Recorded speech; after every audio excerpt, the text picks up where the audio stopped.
right, today I've gotten hold of a Sonor Benny Greb Signature snare, courtesy of West Coast Drum Shop next door, and I also have gotten hold of the first generation Benny Greb Signature snare, neither of which I own, but I thought it might be fun to not only demo this one for you, but also compare the first generation to the second gen. Now, just to get it out of the way real quick, this is a brass drum, and then the first gen that I've got here is a beech drum, so it's not a perfect apples to apples comparison. And this new version also comes in a beech version, so that maybe would have been the better comparison. But honestly, that would have been the less interesting comparison. Of course, the two beech versions are gonna sound very, very similar. So it's gonna be more interesting if we can tell any differences between these two models. Now, I'm not gonna go too crazy into specs here, and you are free to skip ahead to the demo if you prefer, but we've got the classic Sonor hardware. A lot of it is similar to what was on the first drum. We've got triple flange hoops, we've got the teardrop lugs, and then the interesting parts are these two dampeners. They call them the monorail dampeners, and they are internal mufflers that you can just slide up or down and then lock into place. And there are two different flavors. So you've got the kind of traditional hard felt little round puck for a little bit of dampening, and then if you want more, there's this fluffy thing that you can use for more dampening, and you can use either or you can use both of them at the same time, obviously.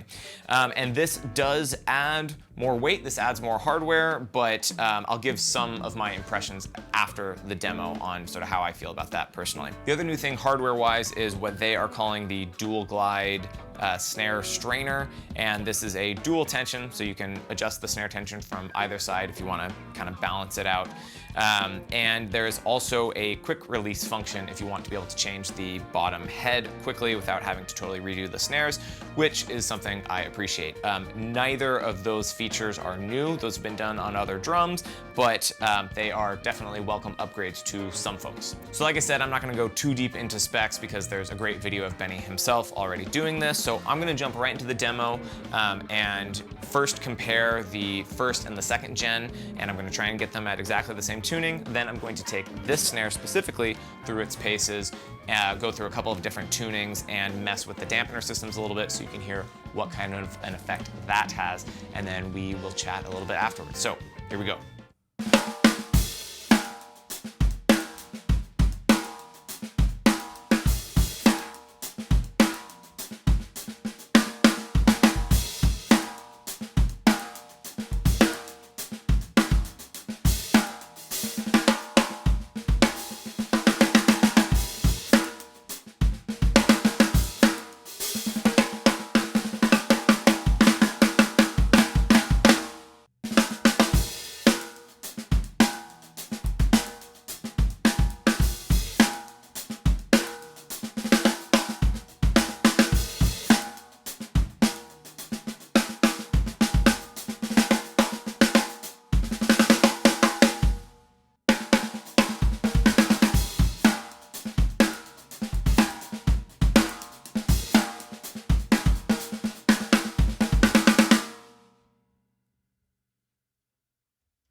right, so my first impressions, my off-the-cuff opinions while playing this. I don't think I own a 13-inch snare. This is a 5.75 by 13, if I didn't mention that before, which is a bit of an unusual size, and that's kind of part of the selling point, and that's part of what makes it unique. Now, Benny Greb himself will sort of market this as being very versatile, and more versatile than people give 13-inch snares credit for. And I would be inclined to agree with him after having played this. I think, especially even having played other 13-inch drums, they feel a little bit more like a novelty, like a specialty thing, but this does feel more like something I could use for a variety of different applications. I don't think I could use it for everything that I use my 14s for, but it is certainly more versatile than I gave it credit for. Something else that I noticed too, just while tuning, is that something that we might not take into consideration when thinking about the different sizes of drums is that you can tune it up and down really quickly, and each tension rod has a bit more of an effect on the drum because it's a 13-inch. So you can go up and down the tuning range really, really quickly. And you can, of course, go higher on this one than you would be able to on most 14-inch drums. Now, the dampener systems, I was a little conflicted on initially. I thought, okay, this drum is heavier now, it's got more moving parts, it's got more metal on it because of 2 dampeners, and I was sort of under the impression initially that I wouldn't really feel like it was worth it because I tend to use gaff tape, but I was really enjoying using them as I was playing through, and I liked being able to quickly dial in a certain amount of dampening. Now, I don't know if, for me personally, that quite justifies all the extra metal and all the extra weight and pieces, but I'm not opposed to it at this point. And it was very satisfying to be able to quickly get different amounts of dampening without having to use anything external. So for me, I give this drum a thumbs up. It's, I think, close to $1,000, and I don't know if it's worth it for that price. I don't think I personally would buy it for that much money, but $1,000 means something different to everybody different. And if I really wanted a 13-inch drum and was a huge Benny Greb fan, I am a huge Benny Greb fan, but maybe not $1,000 worth of a Benny Greb fan. But I don't know, just depending on what $1,000 means to you, this is an amazing drum and is probably worth every penny for most people. And I'd like to hear what you thought of it, and how do you think it compared to the first generation? Could you hear a significant difference? If so, or if not, leave a comment, let me know what you thought. Thank you for watching, and I will see you in the next one.